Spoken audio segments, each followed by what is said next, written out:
Bible की भविष्यवाणियां आज हमारे समय में इस प्रकार से पूरी हो रही हैं कि एक साधारण मसीही जब इस बात को समझता है, इस बात को जानता है कि बाइबल की भविष्यवाणियां कैसे इज़राइल के अंदर, मध्य पूर्व के अंदर और यहां तक कि पूरे विश्व के अंदर पूरी हो रही हैं, तो वो आश्चर्यचकित हो जाता है। और बाइबल की भविष्यवाणियों ने पिछले साल से ही 7 अक्टूबर 2023 के बाद से ही बहुत तेजी के साथ पूरा होना शुरू कर दिया है। और आज वर्तमान समय में Israel, Lebanon, Gaza, Yemen, Iran, Iraq, Syria के अंदर जो कुछ भी हो रहा है वो सीधे तौर पर हमको इस बात के संकेत प्रदान कर रहा है कि बाइबल की भविष्यवाणियां, वो भविष्यवाणियां जो भविष्यवक्ताओं ने हजारों साल पहले प्रदान करी थी, वो आज पहली बार हमारे समय में आकर के पूरी हो रही हैं। और ये इस बात का स्पष्ट प्रमाण है कि प्रभु यीशु मसीह के दूसरे आगमन का समय जो है वो निकट आ गया है। और आज हम ऐसी ही कुछ भविष्यवाणियों को देखने जा रहे हैं जो आपको हैरान करके रख देंगे कि भविष्यवक्ताओं ने हमारे युग का इतिहास उस जमाने में ही देख लिया था, हजारों साल पहले ही देख लिया था। आज इज़राइल का लेबनान के साथ जो युद्ध शुरू हो चुका है और इज़राइली सेना जो है वो लेबनान के अंदर घुस चुकी है, दक्षिणी लेबनान यानी सदर्न लेबनान के अंदर घुस चुकी है। और हिजबुल्लाह के जो चीफ थे नसर अल्लाह, उसको मौत के घाट उतारा जा चुका है। और नसर अल्लाह के जो वारिस बने थे, जो सेकंड इन कमांड जो थे, वो जिनको हिजबुल्लाह का चीफ बनाया गया था, उनको भी मौत के घाट उतारा जा चुका है। तो ये सब कुछ क्या हो रहा है? बाइबल की भविष्यवाणियों में और क्या इस युद्ध के बारे में बताया गया है? बीती प्रोफेसी अपडेट्स के अंदर मैंने आपको इज़राइल और लेबनान के युद्ध के बारे में कई सारी बातें बताई थी। हमने टायर यानी सोर नगर की भविष्यवाणियों को देखा था, लेकिन आज हम लेबनान के ही एक और शहर, एक और नगर सिदोन की भविष्यवाणियों के ऊपर अपना ध्यान केंद्रित करेंगे। हम देखेंगे कि कैसे भविष्यवक्ता ने पिन पॉइंट करके टारगेट किया था सिदोन को, और आज वही सिदोन नगर जो कि लेबनान के अंदर आज भी पाया जाता है, वहां पर कैसे वो भविष्यवाणियां आज पूरी हो रही हैं। तो हम अपनी इस प्रोफेसी अपडेट को सिदोन से ही आरंभ करने जा रहे हैं। तो पहले हम कुछ वचनों को पढ़ लेते हैं। यहेजकेल की पुस्तक, उसका 28 अध्याय 20 से लेकर 23 वचन में इस समय आपके सामने पढ़ रहा हूं। Book of Ezekiel chapter 28 verses 20 to 23 आपके सामने पढ़ रहा हूं। वहां पर सिदोन नगर के बारे में एक भविष्यवाणी यहेजकेल के द्वारा की गई थी। यहां पर लिखा हुआ है, यहोवा का यह वचन मेरे पास पहुंचा, हे मनुष्य के संतान, अपना मुख सिदोन की ओर करके उसके विरुद्ध भविष्यवाणी कर और कह, प्रभु यहोवा यूं कहता है, हे सिदोन, मैं तेरे विरुद्ध हूं, मैं तेरे बीच अपनी महिमा कराऊंगा। जब मैं उसके बीच दंड दूंगा और उसमें अपने को पवित्र ठहराऊंगा, तब लोग जान लेंगे कि मैं यहोवा हूं। और मैं उसमें मरी फैलाऊंगा, यहां पर लिखा है, मैं उसमें मरी फैलाऊंगा और उसकी सड़कों में लहू बहाऊंगा और उसके चारों ओर तलवार चलेगी और उसके बीच घायल लोग गिरेंगे और वे जान लेंगे कि मैं यहोवा हूं। तो यहां पर सिदोन नगर के बारे में एक भविष्यवाणी, उसके विरोध में, उसके विरुद्ध भविष्यवाणी जो है यहेजकेल के द्वारा प्रदान की गई थी। और ये सिदोन नाम का नगर जो यहेजकेल के जमाने में लेबनान के अंदर पाया जाता था, वो आज भी पाया जाता है और उसको आज भी सिदोन नाम से ही जाना जाता है। और इस सिदोन के अंदर ये भविष्यवाणियां कैसे पूरी हो रही है? यहाँ पे 23वें वचन के अंदर जो बात लिखी हुई है, इस 23वें वचन के अंदर जो लिखा हुआ है, आज सिदोन के अंदर आपको पूरा होते हुए दिख जाएगा। यहां पर लिखा है, मैं उसकी सड़कों में लहू बहाऊंगा। सिदोन नगर की सड़कों में लहू बहेगा, उसके चारों ओर तलवार चलेगी और उसके बीच घायल लोग गिरेंगे और वे जान लेंगे कि मैं यहोवा हूं। हिजबुल्लाह के आतंकवादियों ने सिदोन नगर को भी अपना गढ़ बनाया हुआ है और इसीलिए इज़राइल की जो वायुसेना है वो सिदोन नगर में चुन चुन करके हिजबुल्लाह के जो आतंकवादी हैं, उनके जो कमांडर हैं, उनके जो हेड हैं, उनको निशाना बना रही है। और अगर कोई आतंकवादी, कोई भी कमांडर जो है हिजबुल्लाह का, वो अपनी कार के अंदर भी बैठ करके सिदोन नगर के अंदर जा रहा है, तो इजराइल की वायुसेना उसको टारगेट करती है और उसकी कार को मिसाइल से उड़ा देती है। और इस प्रकार से आप इन वीडियो क्लिप्स में देख सकते हैं कि कैसे इजरायली सेना के वायु सेना के जो हमले हैं वो सिदोन के अंदर हो रहे हैं, कैसे सिदोन की सड़कों में घायल लोग, मरे हुए लोग पड़े हुए दिखाई दे रहे हैं, कैसे सिदोन की सड़कों में खून ही खून जो है वो दिखाई दे रहा है, कैसे यहां पे लिखा है कि उसके चारों ओर तलवार चलेगी। सिदोन और सिदोन के आसपास के जितना भी क्षेत्र है वहां पर इजराइल जो है हवाई हमले करके उसने तबाही मचा रखी है। और ये भविष्यवाणी जो यहेजकेल ने सिदोन नगर के लिए की थी, वो भविष्यवाणी आज लेबनान के अंदर पूरी हो रही है। जैसा पहले कभी भी देखने को नहीं मिला, वैसा आज देखने को मिल रहा है। लेकिन आज इजराइल जो है उसका युद्ध जो है वो चारों ओर छिड़ा हुआ है। 5 फ्रंट के ऊपर इजराइल जो है वो आज लड़ाई कर रहा है। हम अंत के दिनों के अंदर हैं और भविष्यवक्ताओं ने अंत के दिनों के बारे में ही ये भविष्यवाणियां जो है वो प्रदान करी थी। और इजराइल का 5 फ्रंटों के ऊपर जो युद्ध चल रहा है, इजराइल का गाजा के अंदर युद्ध चल रहा है, लेबनान के साथ युद्ध चल रहा है, सीरिया में इजराइल हमले कर रहा है, इराक में इजराइल हमले कर रहा है, साथ ही साथ यमन पर इजराइल हमले कर रहा है, और अभी रिसेंटली ही ईरान के साथ भी इजराइल के युद्ध की शुरुआत हो चुकी है। इजराइल पलटवार करने जा रहा है और जोरदार पलटवार ईरान के ऊपर करने जा रहा है। लेकिन ये लड़ाई जो पूरे चारों ओर इजराइल के चल रही है, ये आखिरकार क्यों चल रही है और इसका अंतिम नतीजा क्या होगा, इसके बारे में यहेजकेल भविष्यवक्ता ने कुछ बहुत महत्वपूर्ण बात बताई है। परमेश्वर एक संदेश दुनिया के लोगों को दे रहा है। आज दुनिया के लोग जो हैं उनकी आंखें बंद हुई भी हैं और वो कई सारे देश इजराइल के खिलाफ हैं। लेकिन यहां पर क्या लिखा है, परमेश्वर ने क्या कहा, मैं आपके सामने पढ़ रहा हूं ताकि आपके सामने पिक्चर जो है वो पूरी तरह से साफ हो जाए कि क्यों इजराइल का इन सब देशों के साथ युद्ध चल रहा है और इसका अंतः परिणाम क्या होगा, बाइबल के अंदर बताया हुआ है। कहां पर बताया हुआ है? यहेजकेल भविष्यवक्ता की पुस्तक, उसका 28 अध्याय 24 से लेकर 26 वचन आपके सामने पढ़ रहा हूं। यहां पर क्या लिखा है? यहां पे लिखा है, इजराइल के घराने के चारों ओर की जितनी जातियां यानी जितने देश उनके साथ अभिमान का बर्ताव करती हैं, उनमें से कोई उनका चुभने वाला कांटा या बेधने वाला शूल फिर न ठहरेगी, तब वे जान लेंगी कि मैं परमेश्वर यहोवा हूं। और 25वें वचन में लिखा है, परमेश्वर यहोवा यूं कहता है, जब मैं इजराइल के घराने को उन सब लोगों में से इकट्ठा करूंगा जिनके बीच वे तितर बितर हुए हैं। परमेश्वर ने इस बात को यहां पर कहा था, परमेश्वर ने पहले से ही भविष्यवाणी कराई थी कि मैं इजराइल के घराने को यानी यहूदी लोगों को, इजराइलियों को दुनिया के 100 देशों में से वापस से जमा करूंगा और उनको इजराइल की जमीन के ऊपर लेकर के आऊंगा। यहूदी लोग बीते 1900 सालों तक, लगभग 1900 सालों तक पूरी दुनिया के 100 देशों के अंदर तितर बितर हो रखे थे। लेकिन परमेश्वर ने प्रॉमिस दिया था कि मैं उनको वापस लेकर के आऊंगा। और यहां पे लिखा है, और देश देश के लोगों के सामने उनके द्वारा पवित्र ठहरूंगा। क्यों पवित्र ठहरूंगा? क्योंकि जो प्रॉमिस मैंने किया है कि मैं तुमको वापस लेकर के आऊंगा, परमेश्वर यहूदियों को वापस लेकर के आया। विश्व इतिहास के अंदर ऐसा कभी भी नहीं हुआ कि किसी देश या किसी जाति के लोग पूरी दुनिया के 100 देशों के अंदर तितर बितर हो जाए, ऐसा कभी नहीं हुआ। लेकिन परमेश्वर ने मूसा के द्वारा चेतावनी दी थी इजराइलियों को, यहूदियों को, कि अगर तुम मेरे खिलाफ गए तो मैं तुमको पृथ्वी की छोर तक तितर बितर कर दूंगा। और वो भविष्यवाणी पूरी हो गई थी। दुनिया के 100 देशों में यहूदी लोग बिखर गए थे।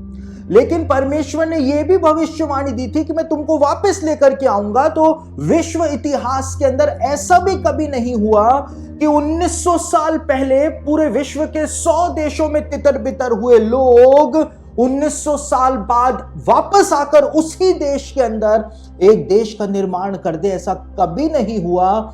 लेकिन परमेश्वर ने कहा, मैं उनके द्वारा पवित्र ठहरूंगा। दुनिया जान जाएगी कि ये यहूदियों का काम नहीं है, लेकिन ये मेरा काम है कि मैं इनको वापस लेकर के आया हूं।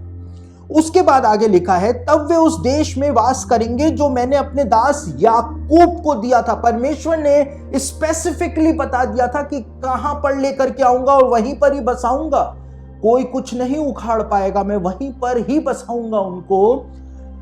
जब यहूदी लोग अपने देश का निर्माण मांग रहे थे, अपने एक अलग से अपना देश मांग रहे थे, तो अमेरिका के अंदर ये भी उनको एक प्रस्ताव दिया गया था कि टेक्सास जो है वो यहूदी लोग वहां पर बस जाएं और उसको अपना देश बना लें। यहूदी लोगों को ब्रिटिश गवर्नमेंट ने यह प्रस्ताव दिया था कि युगांडा को इजराइल नाम रख लिया जाए युगांडा का, और युगांडा में यहूदियों का देश बना लिया जाए। ऑस्ट्रेलिया के अंदर यहूदियों का एक देश बना लिया जाए, यह भी ब्रिटिश सरकार ने एक प्रस्ताव दिया था, लेकिन यहूदियों ने मना कर दिया था। वैसे भी यहूदी चाहते भी तो भी वहां पर नहीं बस सकते थे, क्योंकि परमेश्वर ने कहा कि जो देश मैंने याकूब को दिया था उसी देश के अंदर ला करके मैं उनको बसाऊंगा, और वहीं पर ही परमेश्वर ने उनको ला करके बसा दिया है।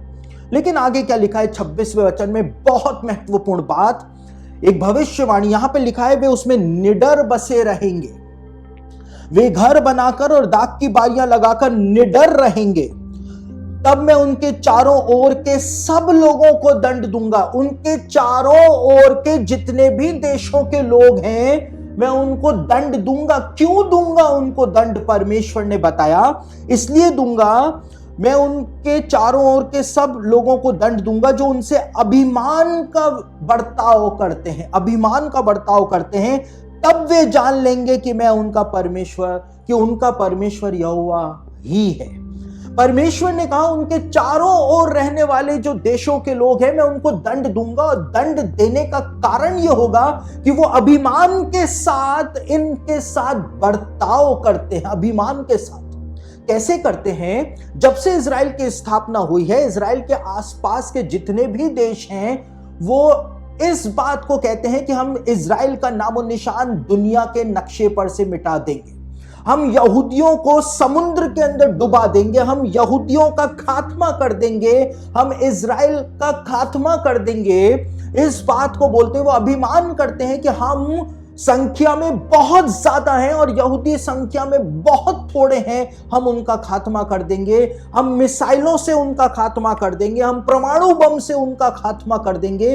वो उनके साथ अभिमान का बर्ताव करते हैं, इसलिए मैं उनको दंड दूंगा, और जब मैं उनको दंड दूंगा तो वो सारे देशों के लोग भी जान जाएंगे कि इजराइल का परमेश्वर मैं यहोवा ही हूं। इस बात को यहां पर बताया हुआ है। तो ये आज सब कुछ जो चल रहा है ये परमेश्वर के डिवाइन डिजाइन का पार्ट है। ऐसा नहीं है कि मैं कोई बात एग्जैजुरेट करके आपको बता रहा हूं, जो बाइबल में लिखा है मैं बस वही बात आपके सामने रख रहा हूं कि आप किसी भी प्रकार के अंधेरे में ना रहें, क्योंकि यहां पर साफ लिखा हुआ है। सोर के बारे में हमने देखा, टायर के बारे में हमने देखा, बिल्कुल वैसा हो रहा है। हमने सिदोन के बारे में देख लिया, वीडियो फुटेज आपने देख ली, बिल्कुल वैसा का वैसा हो रहा है। और यहां पे लिखा है क्यों ऐसा होगा, क्यों इनके ऊपर दंड आएगा? क्या गाजा में रहने वाले मासूम लोग जो हैं, गाजा में जो बच्चे मर रहे हैं, मैं मेरी वाइफ को कहता हूं कि गाजा के जो बच्चे हैं उनकी जो तस्वीरें आती हैं इजराइल की बम स्ट्राइक के बाद, मैं उन तस्वीरों को देख भी नहीं पाता हूं, क्योंकि मेरा दिल जो है उनके लिए रोता है। तो गाजा में जो लोग रहते हैं क्या वो मासूम नहीं है? गाजा में जो लोग हैं क्या वो दूसरे लोगों से ज्यादा दुष्ट हैं? ऐसा नहीं है। मानवता के लिहाज से देखा जाए तो हम सब बराबर हैं और हमको एक दूसरे के लिए दर्द होना चाहिए। लेकिन यहां पर लिखा है कि उन्होंने उनके साथ अभिमान का बर्ताव किया है, इसलिए मैं उनको दंड दूंगा। और ये सब कुछ जो हो रहा है उसी सिनेरियो के अंदर हमको देखने को मिल रहा है। दूसरी ओर एक और भविष्यवाणी जो जकरिया की पुस्तक के अंदर पाई जाती है, जकरिया उसका 12 अध्याय उसके 6 वचन के अंदर एक बात लिखी हुई है। आज जो इजरायली गवर्नमेंट इजराइल के अंदर है उसके बारे में एक बात लिखी हुई है कि अंत के दिनों में इजराइल के जो अधिपति होंगे, जो गवर्नमेंट वहां की होगी, उसके बारे में एक बात बताई हुई है। यहां पर लिखा है 6 वचन में, उस समय मैं यहूदा के अधिपतियों को ऐसा कर दूंगा जैसे लकड़ी के ढेर में आग भरी अंगीठी या पूले में जलती हुई मशाल होती है, अर्थात वे दाहिने बाएं चारों ओर के सब लोगों को भस्म कर डालेंगे और यरूशलेम जहां अब बसी है वहीं बसी रहेगी यरूशलेम में।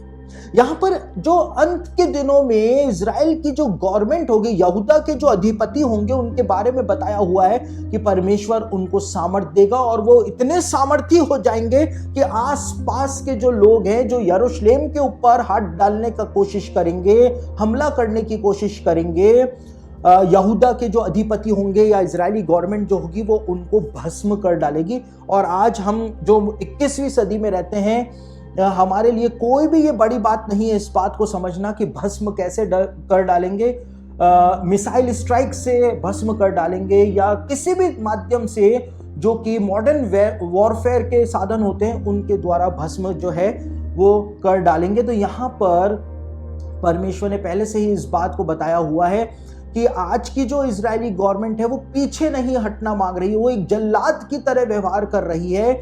और अरब वर्ल्ड के अंदर नेतान्याहू को जल्लाद के नाम से भी जाना जा रहा है।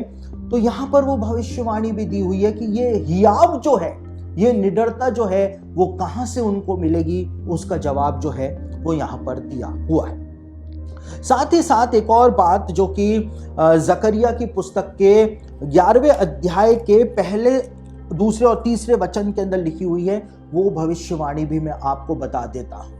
यहां पर स्पेसिफिकली लेबनान का नाम लेकर के जकरिया ने भविष्यवाणी की थी। यहां पे लिखा है, हे लबानोन यानी हे लेबनान, आग को रास्ता दे कि वे आकर तेरे देवदारों को भस्म करे। हे लेबनान, आग आएगी, आग को रास्ता दे। आग अपना रास्ता बनाती हुई आएगी। मिसाइल जो है अपना रास्ता बनाता हुआ आता है, आग लेकर के आता है ताकि तेरे देवदारों को भस्म करे। तेरी शान, तेरे लीडर्स जो हैं, इंग्लिश में लिखा है तेरे सीडर्स को वो भस्म करेगी, यानी कि लीडर्स जो हैं, लेबनान के लीडर्स को अंत के दिनों में आग आकर के भस्म करेगी। हम देख रहे हैं इजराइल जो है निरंतर एयर स्ट्राइक कर रहा है मिसाइलों के द्वारा, और अभी हिजबुल्लाह के जो चीफ थे नसरल्लाह को वैसे ही मारा जैसा यहां पर बताया हुआ है। जो दूसरे चीफ बनाया उसको भी वैसे ही मारा, और निरंतर जितने भी कमांडर हिजबुल्लाह के हैं उनको उसी तरह से मिसाइल स्ट्राइक के अंदर मारा जा रहा है। आज भी कितनी मिसाइल स्ट्राइक जो हैं वो बैरूत के ऊपर इजराइल ने करी हैं। यहां पे लिखा है, लबानोन, आग को रास्ता दे क्योंकि आग अपना रास्ता बनाती हुई आएगी और तेरे देवदारों को, यानी तेरे जो अगुवे हैं, बड़े बड़े अगुवे हैं, जैसे देवदार का पेड़ बहुत ऊंचा और लंबा होता है, तेरे बड़े बड़े अगुओं को वो भस्म कर डालेगी। दूसरे वचन में लिखा है, हे सनोवरों, हाय हाय करो क्योंकि देवदार गिर गया है। जो सनोवर है यानी दूसरे जो लोग हैं लेबनान के, वो हाय हाय करेंगे, छाती पीटेंगे क्योंकि बड़े बड़े अगवे जो हैं वो मार डाले जाएंगे, आग के द्वारा वो मार डाले जाएंगे। और बड़े से बड़े वृक्ष नष्ट हो गए हैं, और बाशान के बांज वृक्षों हाय हाय करो क्योंकि अगम्य वन काटा गया है। ये बाशान का जो क्षेत्र है वो इजराइल के नॉर्थ का है और लेबनान के साउथ का है। इजराइल ने अपने नॉर्थ से लेबनान के साउथ के अंदर सेनाएं उतार दी हैं। यहां पर उसी वन की बात की गई है कि उस क्षेत्र को इजराइल जो है अपने कब्जे में लेने जा रहा है, उसी की भविष्यवाणी यहां पर दी हुई है।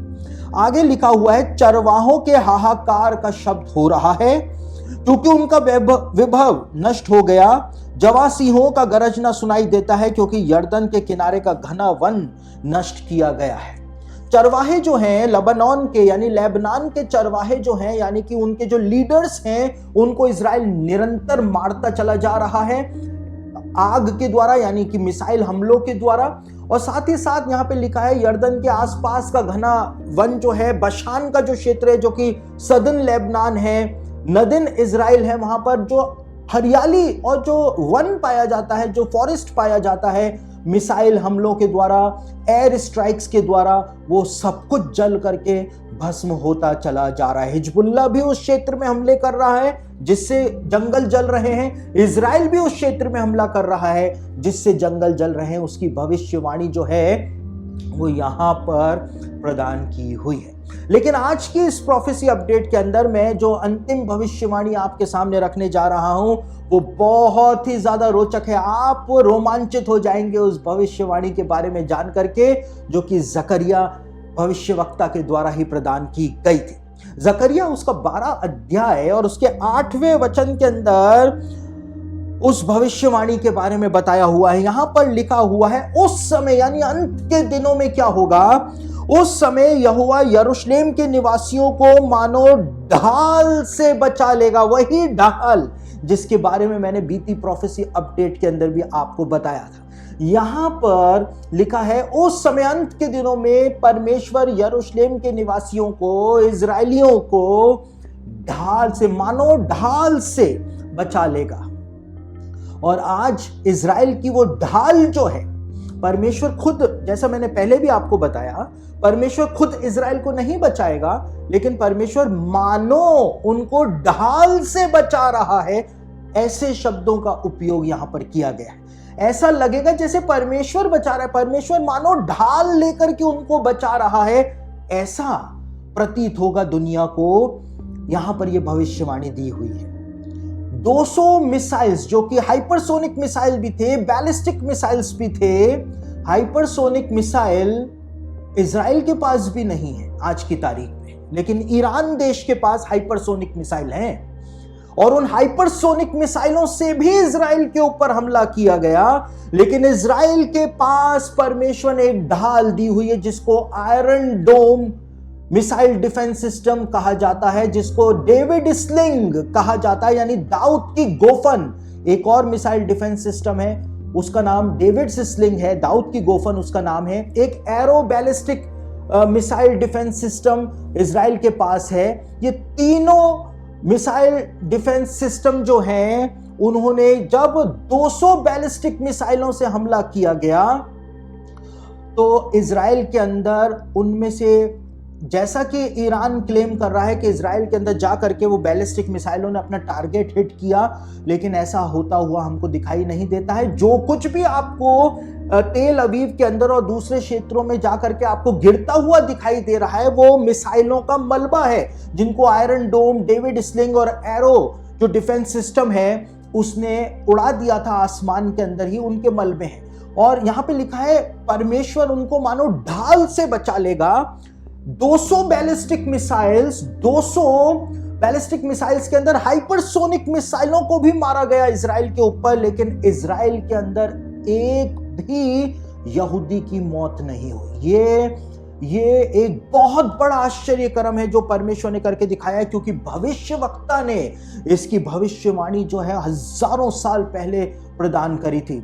जो कोई भी लोग मरे हैं, ईरान ने हमला किया यहूदियों को मारने के लिए, लेकिन जब आयरन डोम ने उस मिसाइल को आसमान में ही उसको तबाह कर दिया, तो मिसाइल का जो डब्बा था वो यहूदी और सामरिया के क्षेत्र में जाकर के एक पैलेस्टीनियन जो रास्ते में से जा रहा था उसी के ऊपर जाकर के गिर गया, और उस बेचारे की वहां पर दर्दनाक मृत्यु जो है वो हो गई।